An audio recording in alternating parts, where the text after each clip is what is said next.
So weird it does that. It, like every single thing that you say, it shows up on the bottom of the screen. I don't know how to stop that. But I guess it's good for closed captioning. Oh, that looks like money. No. That looks important. It is. Is it? Mhm. Are you registering? Oh. No. When do you guys register again? Is that coming up? Like next month, or is it Probably next month.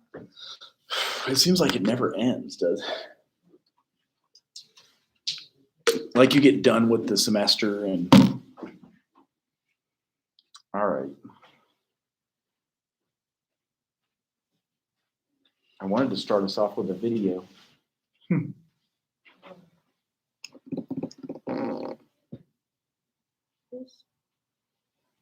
See, I get all the class confused because my teacher for every subject. Oh no. How many classes do you have? I have social work, social welfare, and human behavior and social science. So you have 3? Yeah, Dang, and sociology. that's hilarious. So this one, the video, they took it down. Did they really? Yeah. Okay. I'll see if I can find it for you guys.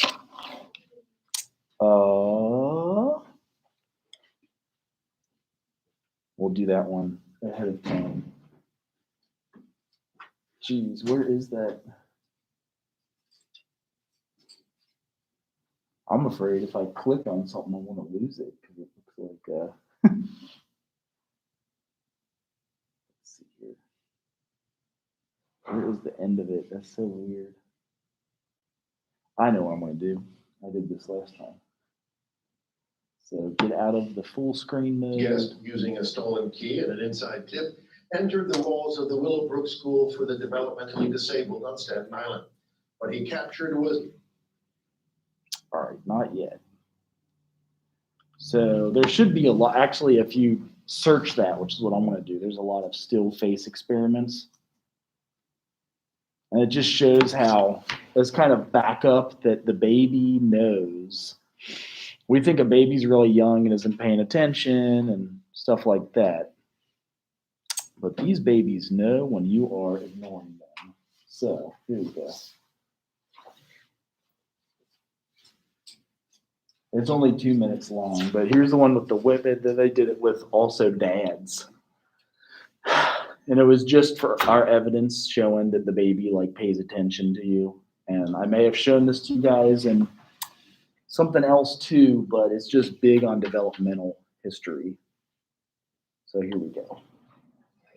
Babies this young are extremely responsive to the emotions and the reactivity and the social interaction that they get from the world around them. This is something that we started studying 30, 40 years ago, when people didn't think that infants could engage in social interaction. And this still face experiment, what the mother did was she sits down and she's playing with her baby who's about a year of age. I don't like Kara. Oh. And she gives a greeting to the baby gives a greeting back to her. Yeah. This baby starts pointing at different places in the world, and the mother's trying to engage her and play with her.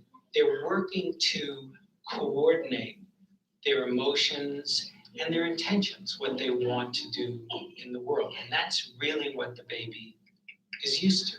And then we ask the mother to not respond to the baby. The baby very quickly picks up on this. And then she uses all of her abilities to try and get the mother back. She smiles at the mother. She points because she's used to the mother looking where she points. Yeah. The baby puts both hands up in front of her and says, "What's happening here?" She makes that screechy sound at the mother, like, "Come on, why aren't we doing this?" Even in this 2 minutes, when they don't get the normal reaction, they react with negative emotions. They turn away. They feel the stress of it. They actually may lose control of their posture because of the stress that they're experiencing.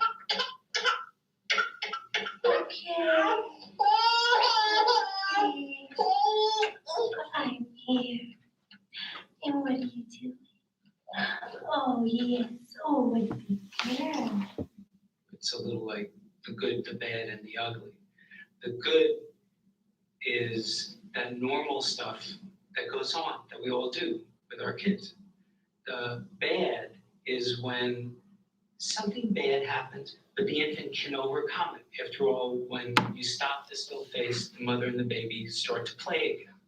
The ugly is when you don't give the child any chance to get back to the good. There's no reparation, and they're stuck in that really ugly situation. So the example there, you can find a lot of these. You could do different genders, moms, dads. You can do different cultures. Same reaction.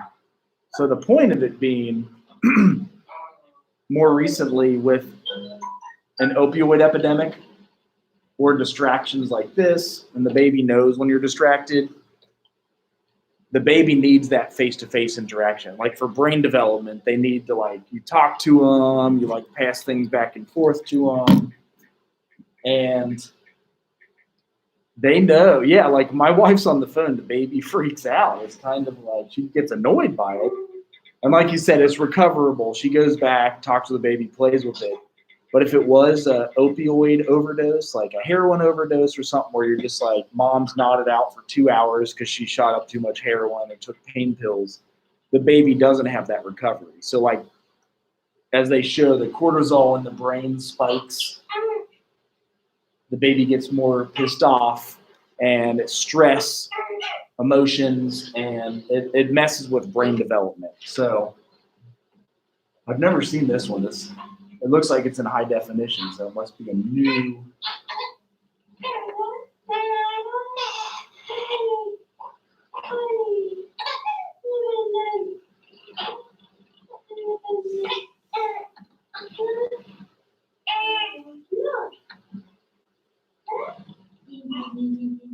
And it makes it hard for moms. Like my wife, I try to give her a break when I get home, but it's like 24 hours a day engaging with that baby. And The phase experiment, but the mother did. her sisters try to help with it. But yeah, there's several searches you can do and find with dad, with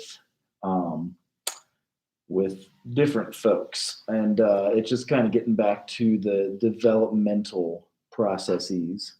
I'm going to save this for after the first slide. So our first slide, any questions about the blank face experiment though? That's what the discussion is on, but like how we engage, and a lot of times we think like, well, the baby's only 1 or 2, like they're not even going to remember this.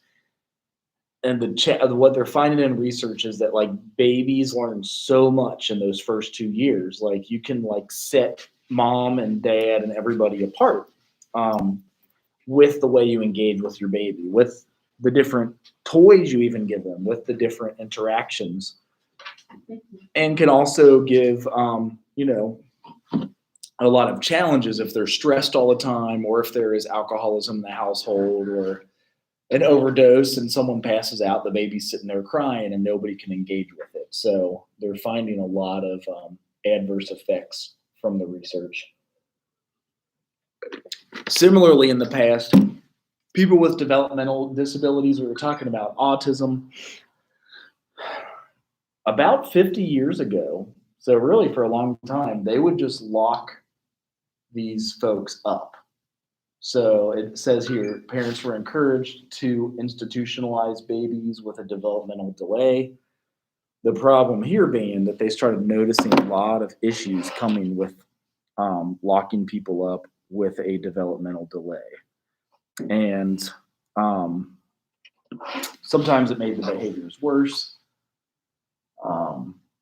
So more recently, we have intervention programs that help for developing development with developmental delay or with disabilities.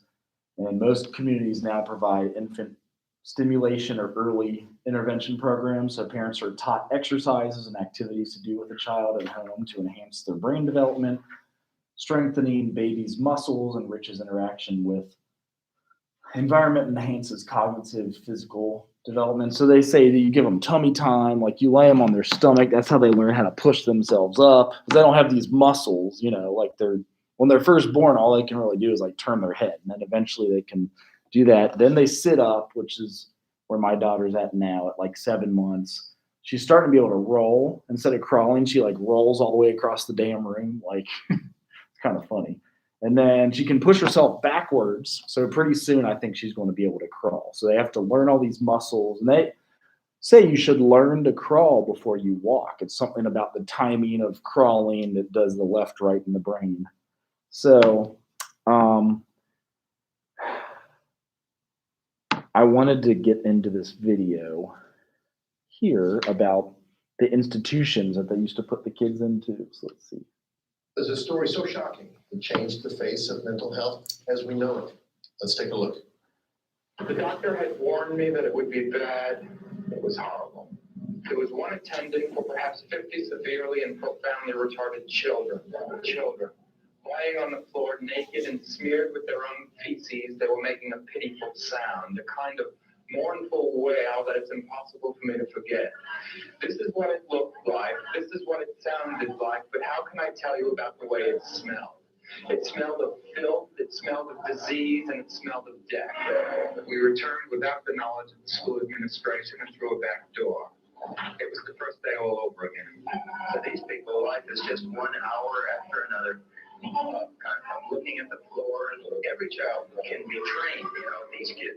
There's no effort. We don't know what these kids are capable of doing. How is it living on the ward that you live? It's good. It's quite the We ask for change, we demand change. What you see here just doesn't have to be this way. And with me now is Geraldo Rivera. Geraldo, welcome. I see that, and it chokes me up to this day. It's almost like an automatic response. It just evokes, and I hadn't seen it. It just evokes that original sensation, that feeling that I had when I walked in there I had no connection at all to the population we used to define as mentally retarded, now developmentally disabled. So seeing it for the first time was like a traumatic shock. It was like I hear described the how GIs reacted when they saw the concentration camps when they were liberated, even those who intellectually knew what they were getting into. And it's like a form of post-traumatic stress almost. Really? And Bernard, I was with Bernard just last Friday. Bernard was that young man with Yeah. the mustache that you were talking about. And he was 21 years old on that day, so we could spring him. We could get him out. He could sign himself out at the age of 21, because technically it was a state school, they called it. So we got him out, and Bernard was a classic example. He's a guy with cerebral palsy and other disabilities, but he was not a low IQ. In other words, his IQ was normal, within the normal range. He was just misdiagnosed. In those days, they put everybody in the institution. So here he had cerebral palsy. He was 3 years old, living on the Lower East Side, single parent, Puerto Rican mom. And the doctor says, you can't handle this kid. Take him. We'll put him in these institutions. So Willowbrook on Staten Island in New York City. I mean, that was in New York City. It wasn't like in Belarus or, Asia someplace. It was New York City. And they put him in there at the age of 3. So this is 18 years later when we found him. And, but he's worked for the city. I just want to make this one point, Rocky. He's worked for the city. He's still working, not the city, the state of New York. He's a patient advocate. So he's had a long career. He's now 66 years old, and he's about to retire. But he is exactly what I'm talking about in terms of potential unrealized for that population. But what was Willowbrook supposed to be? What did it sell itself as? What services did it pretend to provide? Well, great question. Remember that it was styled a state school. So the idea was there's public schools for the able-bodied children and these state schools for the disabled. But what happened over time, and some of this has to do with the union structure and the relationship between the union and the state government, but over time it became like a catch basin. In other words, you saw in that video, again, I haven't seen in a long time, you saw kids with Down syndrome. You saw kids that were obviously profoundly retarded, was the way we described the population. Then you saw others with less severe, but still some significant disabilities. So everybody was put together and there was no remediation. It was called the school, but there was no education or remediation or vocational training. There was none of that. You know, I was reading about Willowbrook and I found this, which surprised me, that as far back as 1965, Robert Kennedy had been, you know, speaking against Willowbrook about the conditions in Willowbrook. So how did it last so long? How did it go so long as it was? Great question. They had a scheme, and the scheme was the right to privacy. In other words, Kennedy goes in 1965, Robert F. Kennedy, senator, goes in 1965. He sees it, calls it a snake pit, but there's no pictures. Why are there no pictures? Because it's the right of privacy of the residents, inmates, students, or whatever you want to style it. So the outrage in his voice and him being moved, Robert Kennedy being moved, it came and it went because there's no nightmare haunting or image that once you saw it, what we just saw, you what you can't- showed. it's undeniable. Yeah. Then suddenly there's no other side to the story. See, with Kennedy comes, he's emotional, but then the director comes on and says, well, I disagree with the senator, we're doing this or that, and then it's two sides to the story. When you see the picture, there's only one side. Yeah, that's right. And what was actually going on in there? Was it just gross negligence or was it actual physical and sexual abuse? Well, all of the abuse happened for sure, but the biggest abuse was the concept that you could mass produce care of the disabled in the way you made Ford motor cars, or you know what I mean? That you could, an assembly line that, or you keep them all there, and now you line them up, now you feed them. They fed up this kind of slop. The kids would like open their mouths and they'd throw a big glump of oatmeal in, and most of them were dying from pneumonia because of the way they were being fed. So the scheme, that was the scheme. The scheme was, it was basically a holding pen, a kennel for for humanity disguised as a school. Did anybody go to jail as a result of your report? Nobody went to jail, but something much more significant happened. What happened was that the myth that this state was doing the best it could, this state, every civilized nation was doing the best they could with this population, with these institutions, that myth was exposed. And it began a movement where there was no longer plausible deniability that we were doing the best we could in a difficult situation. Now everyone knew that the institution was no way to care for this population. It absolutely began the end of the institutional era that had existed since Bedlam in the United Kingdom in the 19th century. So that's what ended. What began as a result of this report? It is rare that there is a happy ending to these stories. It's also rare that television news is engaged in the process of positive social change. So easy to do an expose, complain about something, move on, next story, another expose, or here's a fire, here's a thing, here's a terrible thing, next. In this case, we knew what the solution was. The solution was small community-based residences where this population, rather than being stuffed in these wards, scores of them, people could live 3, 4, 5, 6 in a residence, in a home, in a real home, a house home, with basically one-to-one attention, where their human potential could be realized, where they could learn to sew or work at fast food or do whatever it is that they were able to do. They got training, they got remediation, they got counseling, they got much better physical care, and it changed the world. Then the institutions began closing in this state, the more progressive blue states first, then it swept the nation and really swept the civilized world. And how did this report, you doing this report, change your life? Oh my goodness, it was a change. I think that, I don't want to get all emotional again, but I for a long time, Reppy, for a long time, I lived with the feeling, a guilty feeling that my life had changed far more than their lives, than the lives of the residents of Willowbrook. Because it made you. Because I became a star. I became, a kind of it was a go-go era where, I suddenly became the golden boy of the city and of the underprivileged. Mhm. And it really was, you have to live up to it, and that kind of fame is fleeting. But it was definitely, it was a shockingly profound difference in my personal life. But you didn't abandon the people that you covered in Willowbrook, right? You took action. Talk about that a little bit. Well, the first thing we did was, now we had the idea of the small community-based residences, and all the most progressive people in the field said that was the way to do it. But now you had to make money to fund these residences.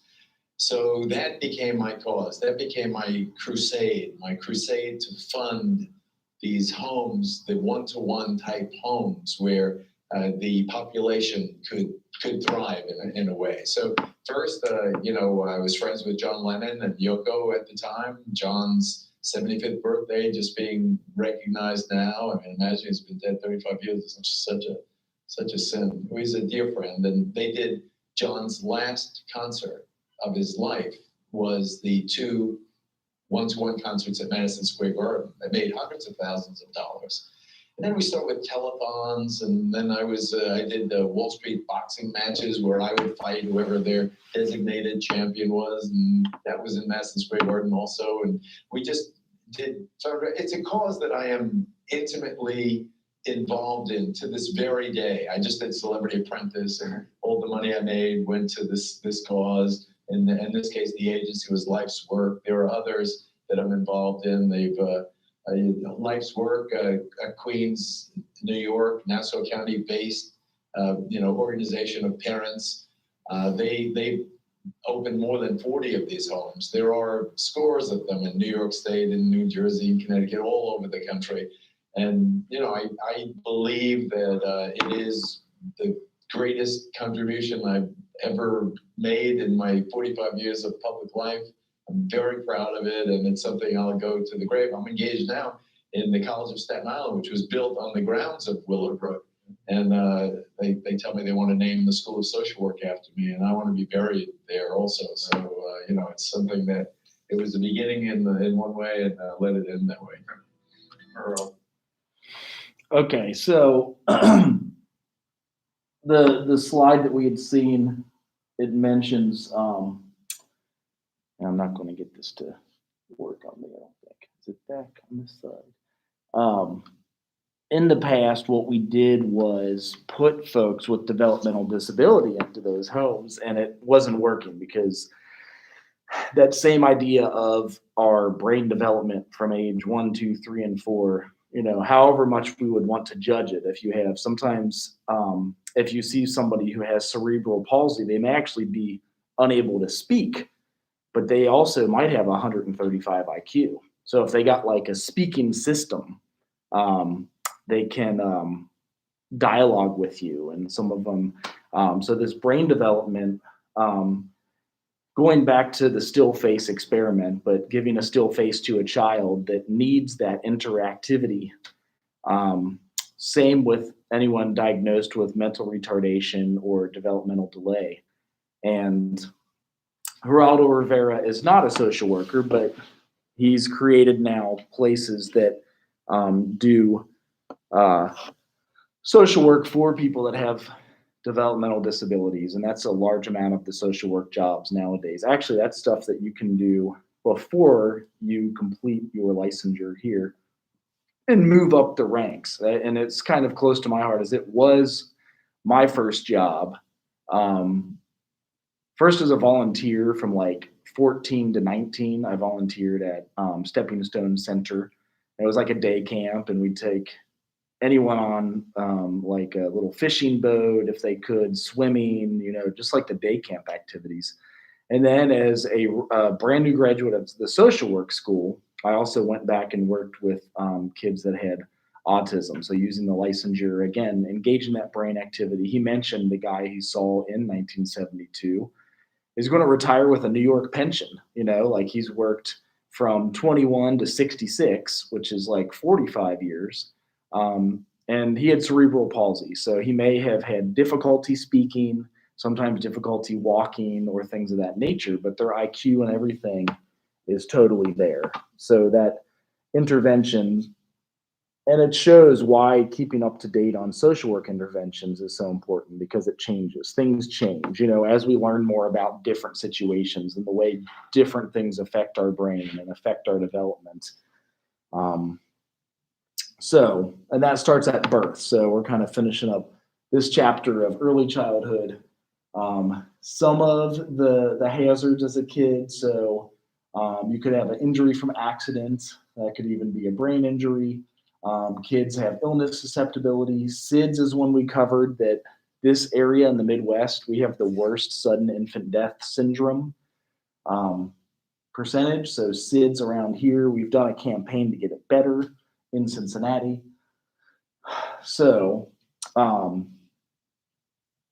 some things that help with that connection, breastfeeding. So like infant mom connection, the WHO recommends exclusively breastfeeding for the first 6 months of life. Not everybody can do that, but they say even try to do some. And you can also pump. Antibodies are passed from the mother to provide greater protection against infections and SIDS. Long-term benefits include benefits against illnesses like diabetes, leukemia, high blood pressure, and asthma. And then 40% of babies aged 6 months or younger are breastfed internationally. So less than 40%. So it's, 60% are bottle fed, as sometimes there are challenges with that. So those are some of the preventative measures parents can take. SIDS, I mentioned again, is the sudden infant death syndrome. It's an unexpected death of an infant for whom no physical cause can be found. Most common cause of death is less than 1 year of life, and that's 1 in 400 babies. African American babies are 2 times more likely to die of SIDS than white babies. Several infant and parental risk factors. Some believed causes are like changes in the infant's airways, viral infection, sleeping on their stomach. So they push now in Cincinnati hbse. It's alone, back, and crib. So the baby has to be alone with no pillows around it where it can like roll and smother on its back. Because if it's on its stomach, it doesn't have the arm strength at first to like move, it could smother. And then in a crib, so because if you have them sleeping in the bed, sometimes the parents can roll over on it, things like that. So the back to sleep campaign, babies are safest when they sleep on their backs. Some of the psychological dimensions, so like babies learn, you can take their IQ at a young age, is a little harder. Medical doctors can help us as social workers do that. It's measured in multiple areas like problem solving, language, attention, and memory. So usually you take it when they're older.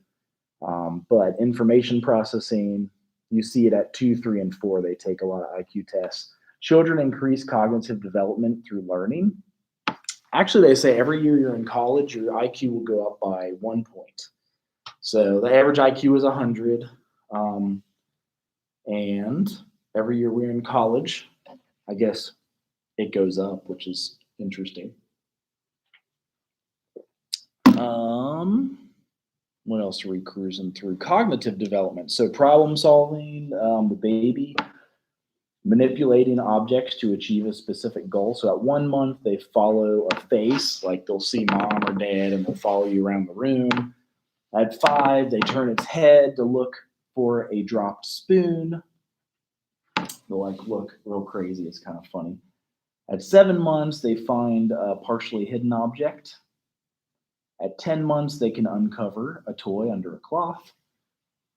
And at 1 year to 1.5 years, they do not understand invisible displacements.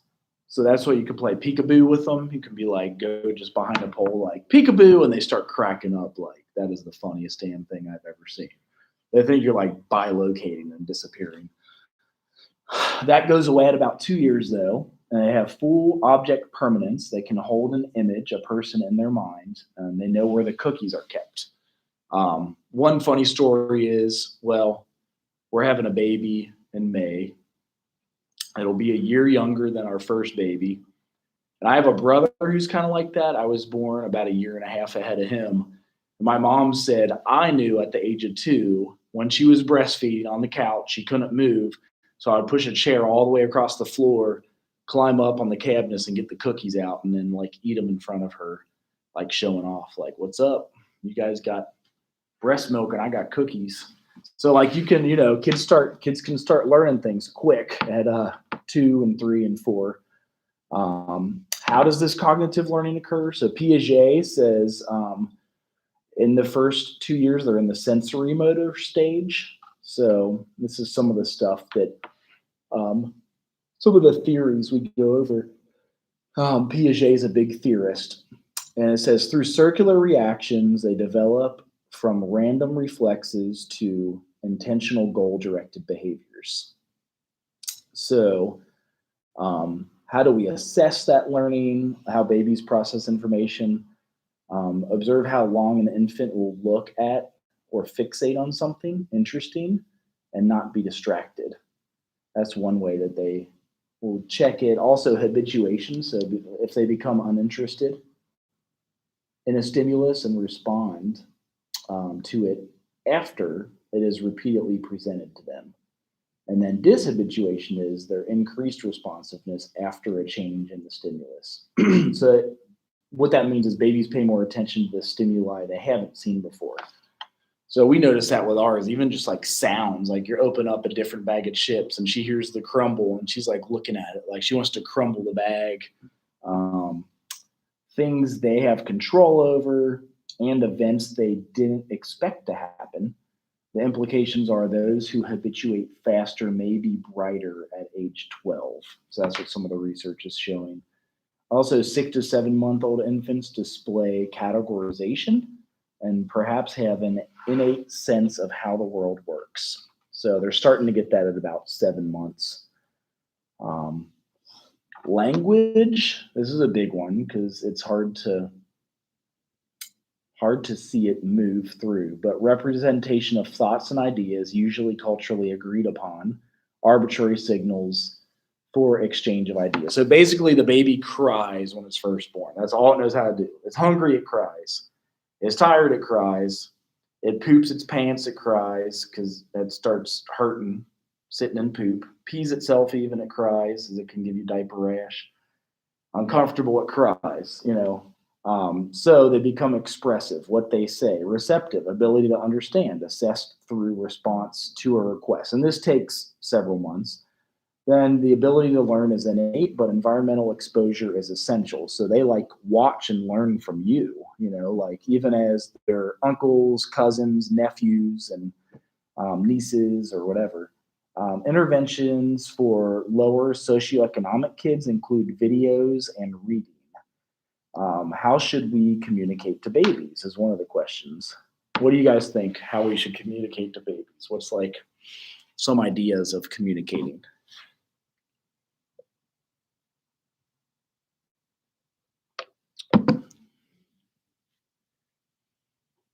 Some of them like when you're dramatic, you're like, ah. I think it's funny. You can talk to them just like you talk to anybody. They're not going to talk back, but eventually, they start getting it. That's one. Any other thoughts? What's that? Yeah. You can do that. You can play with them. What's that? Yeah. Like mine, she thinks it's freaking hilarious, and I know it probably drives my wife nuts, but I'll like take all the food and she'll be sitting in the high chair and I'll take a big bite and I chew it with like my mouth open in front of her. So she sees like how food goes down, like she's learning, she's just now getting baby food. So I'll even get like yogurt and eat it the same way she is, like, so you do like all the stuff. They eventually learn all of that from you, They can learn crazy from you too. You scream a lot and yell all the time, they're going to learn crazy too. So, it is what it is. I'm sure that we'll have a loud baby. So at birth, as I mentioned, crying. Then at 1 or 2 months, they start cooing. At 4 months, they have their first laugh. They can laugh at you, which is hilarious, actually. 6 months, babbling, gestures for up. Like she'll try to pick. When she wants my wife to take her out of the high chair, she goes like this. It's hilarious. She's like, get me the F out of here. 9 months, mama and dada. So I guess that's coming. We're at 7 months. Actually, she was born on June 14th. So I guess that would be 8 months soon. And that goes, so yeah, the next 4 months, they'll learn language specific months, 7, 8, 9, 10, 11. At 10 months, they can wave bye-bye. So that's fun too. I guess that'll be in 2 months, like bye. 12 months, their first word, and pointing. They'll point to things. My brother's first word was like, God damn it. And my mom yelled at him, so he didn't talk until he was 3. Or he said some cuss word, and she still denies that to this day. But he literally did not talk until he was 3. And I remember because I was like 5, and he would go up, up, up. He'd point at everything. But my mom's somebody, I remember the story, like they cussed and he cussed back, and they were like,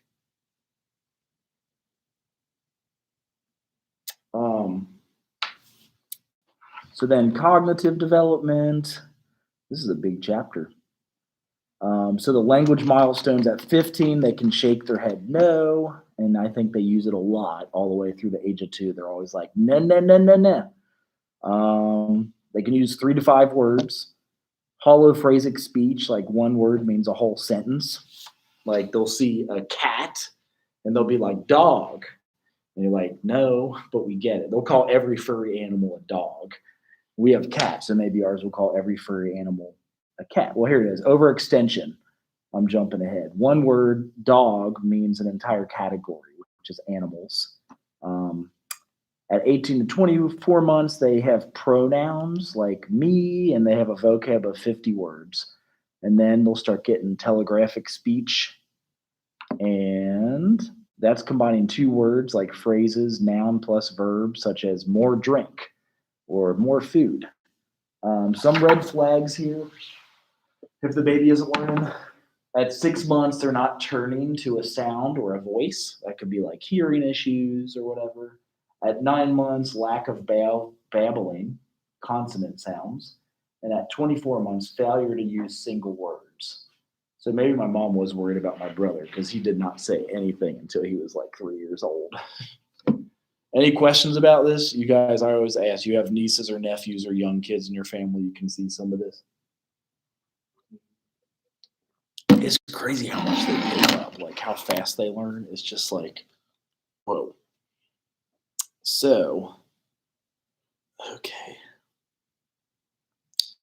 We're cruising through if I'm doing half online. Now, next week on this day, I have somebody at our private practice until about 1:30. And I think I'm 30 minutes away. So I might start a little bit late next Wednesday, just to let you guys know. I want to look at the distance between here and there. It's probably 3C counseling. It is 29 miles, but it's 38 minutes. And if I left at 1:30, I want to get here till like 2:08.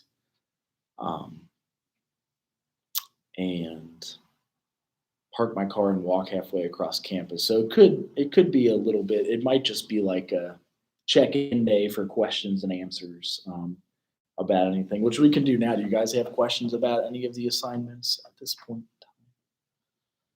Anything that we're doing?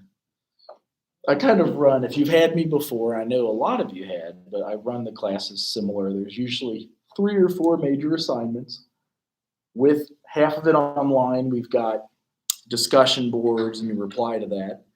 And there's usually papers and presentations, and I can give you licensure exam questions. So like if you want to practice the licensure exam questions, I can give you a whole booklet of that. Because do you guys know when you can take the test for your licensure exam? Have I ever told you that? You take it while you're in school if you want to. And it's the semester you're graduating. So your last year, your senior year, it would probably be January, as most of you graduate in May. You're allowed to take the licensure exam so that you're ready. And you can interview for jobs like, pass the test in January, February, March, interview for jobs in April and May. So when you graduate, you can start, if you're like that. Or if you're like others that like to take a week off or a month off or whatever you can afford, awesome. But the licensure exam, you can take it as soon as your last semester. And that's the same with the MSW. So when you're in your last semester of your MSW, you can do that too. How many of you were wanting the MSW? I can't remember now. Because it here cuts out a whole year of your graduate school. So if you get a BSW from here, your senior year counts as like your first year of graduate school, basically. So your internship, they count those 400 hours. I had to do 900 hours for my master's internship, and you only have to do another 450 when you do yours. 30 of those hours count towards your master's degree. You only have to do 35. I had to take 66 graduate credit hours to get my MSW, and you will be paid a lot more with your MSW, which is kind of exciting. It's a good amount more. Some of the other baby stuff, so social and emotional. I think my daughter already does this. She discriminates mother's voice. Like she knows right away. She's like watching. When I'm watching the baby, she's watching mom. She's like, "Where'd she go? What's she doing?" Sometimes she gets pissed. At 2 months, they have reciprocal smiling. They'll smile back at you. They'll be like, "Hey," and that's kind of fun. 4 months, they stop crying at parents' voice. They'll have a spontaneous smile. At 6 months, they have stranger danger. So stranger anxiety, they have that fear emotion, which they don't have before that. At 8 months, they'll gaze monitoring, which is social referencing for emotional information. So they can tell when you're kind of pissed or angry. 9 months, separation anxiety, orients to name. 12 months, looks at stranger for cues, like kind of reading your energy and seeing if you're pissed off or going to scare them. 12 months, looks at stranger for cues. 15 months, empathy and hugs. They learn how to start giving hugs. 18 months, they pretend to play with fake emotions and more complex emotions like shame, guilt, and pride. And at 20 months, they'll kiss with a pucker. So the one thing at the bottom, they say emotional expression in infancy, predictive of sociability in adulthood. So as an infant, if you're outgoing and like laugh at everybody, you might be that way as an adult. If you're shy and don't want to talk to anybody, you might be that way as an adult. So you can already start seeing how the personality forms. Under temperament, I know we're down to like our last 9 minutes in here, but temperament, this is that characteristic pattern in which an infant responds to and interacts with the environment, which is biological. In the book, they have the 9 dimensions of temperament. There's 3 types of children. This is the biggest. I feel like ours right now seems like an easy child. They may change to like slow to warm up. And then it's hard when you're parenting a difficult child. They'll have behavior inhibition. It also has implications for adult functioning. So if you're a difficult child, you might be a difficult adult too. It depends. It's important to have the right batch for environment for each temperament, like goodness of fit. So, any questions on that stuff? On what you guys are doing? Do you guys get a spring break this year? I know I keep asking this. So how do they do that? What's the deal with that?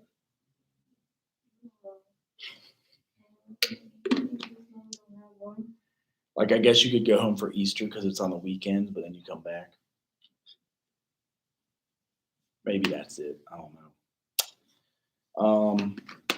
I wanted to save this one for next class because this has a lot of stuff, a lot of videos that go with it. We're not going to do it in 8 minutes. about attachment. Essentially, you have a secure attachment, insecure, and avoidant. Insecure, avoidant, insecure, anxious, and secure. And these dudes did a lot of research on it. Kind of cool stuff. So, might even be the next discussion. I have to look at what we had. But these Monday, Wednesday, Friday classes blast on by. That's all I've got for you today. Yeah? For the presentation time, what's the first paper and the second paper? That's for the social welfare class. Oh. Did I put it up in the hbse class? I hope not. Do you have social welfare? Yeah. So here we only have really one presentation, and what I'm allowing you to do is your final paper can be the same as the presentation. Like if you did anorexia for the presentation, you can write about anorexia as the, or if you do alcoholism, you can do the same research. The only other paper we have in here is Paper Tiger. So watching about trauma-informed care, and again, learning how trauma affects your behaviors as an adult. But social welfare policy, those are in the syllabus. I have to look those up because this is the first time I've taught that class. Dr. Ebony used to teach it. Do you remember Dr. Ebony Speaks? She used to teach it, and I'm following. She used to have 2 papers and 2 presentations, and I think that's too much. So I'm just doing, you guys only have to pick 1 presentation, and then there's the 2 papers. One's like on a major social policy. I feel like the other one's on another major social policy, so they're probably like similar. I can pull it up. How many of you guys have social welfare also? Did you take it with Ebony? She was tough, wasn't she? So how'd you guys do it there? Maybe that's how we should ask you guys.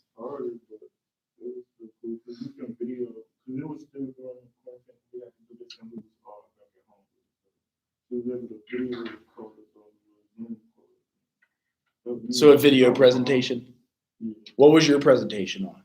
It was a group presentation, so like, I had to find my own, I forgot. But it was a group presentation. Because you could do it on like, you could even pick the pandemic bill. So there's a social welfare bill last year where we all got a check with the government. We're about to get another one. So,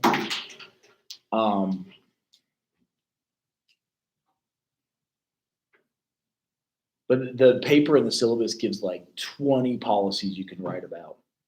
Homelessness, Section 8 housing, food stamps, WIC, which is women, infant, and children. So it's your choice. And then you can give your presentation either on that first big paper or on the last big paper. Does that answer the question? And then the presentation here, you can do it on any mental health disorder. So like alcoholism, anorexia, any interest that you guys have that you want to go into social work for? Like foster care and adoption, alcoholism, addictions, poverty. You could do it on any of those. Or you can write your final paper on like a mental health experience you had in your family growing up.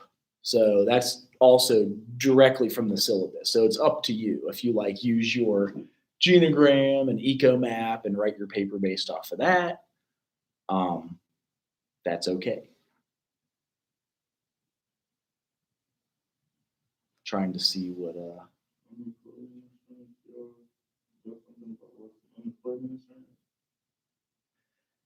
yeah, that's the social welfare policy paper, right? Yep. Which last year we had 35 million unemployed people because of coronavirus. That was a big topic last year, and some people got paid more unemployed than they did actually working. Like, so a lot of them chose not to go back to work, which is kind of a bad policy. I think they eventually changed it where like you got paid more if you went back to work. I don't know. I can't remember. But this year we're going to have even harder policies. Like the economy is not a lot better, and they're going to have to figure it out. You know, as we've got tough times coming, but hopefully we can figure it out in America. It is so expensive. My wife just said, "Are you going to Kroger's? Because we need Dreft laundry detergent." I don't even know what the heck that is, and milk. So I think I'm going to go to Sam's Club on the drive home because I need allergy pills. It looks like milk, and then I guess Dreft laundry detergent is for babies, so they don't get all like allergies and crap. So that is all I have today. Have you guys ever seen this dude before? He's kind of like famous. But I didn't realize that's what made him famous is that story in Willowbrook in 1972. He like, it sounds like he went in and just filmed all those kids and people were like, what the hell are we sending our kids to? And for like 10 years, they would say, you can't come in here with cameras. These kids have a right to privacy. Well, you saw what the kids were living in. I mean, that's messed up. So now they do have group homes and it usually is just like 4 and they have more one-on-one care. And you get involved in the community. Some of them are doing like the Flying Pig Marathon and 5Ks. In Cincinnati, we have what's called LADD. It's Living Assistance for Developmentally Delayed. And they all did the marathon. I love doing it because every year I would train for the marathon with them. And you did the 5K with them on Saturday. Some of them did like the half, and then I would run the full marathon. Now that I don't work with them as much, I don't do that stuff as much. So I kind of miss it. But any other questions?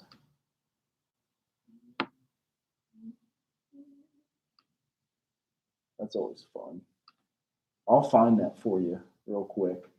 So in this one, your paper is going to be, you've already done the genogram and ecomap are together. And then if you want to see what we did last semester in these classes, I don't have it in social welfare because I've never taught that one, but click in the folder and this just has all the stuff from last semester. So like all the PowerPoints from every chapter. Oh yeah, this is practice for the licensure exam. The still face experiment, you were saying that video doesn't even work anymore. That stinks. And then yeah, the paper at the end would be, again, because we're half online, you can record your presentation, maybe with your cell phone and do your PowerPoint on your laptop. And then the final paper, which is, maybe it didn't copy into here, but it's like that in the syllabus, those 6 to 8 pages on a mental health disorder. I'm bummed out they took this video down again.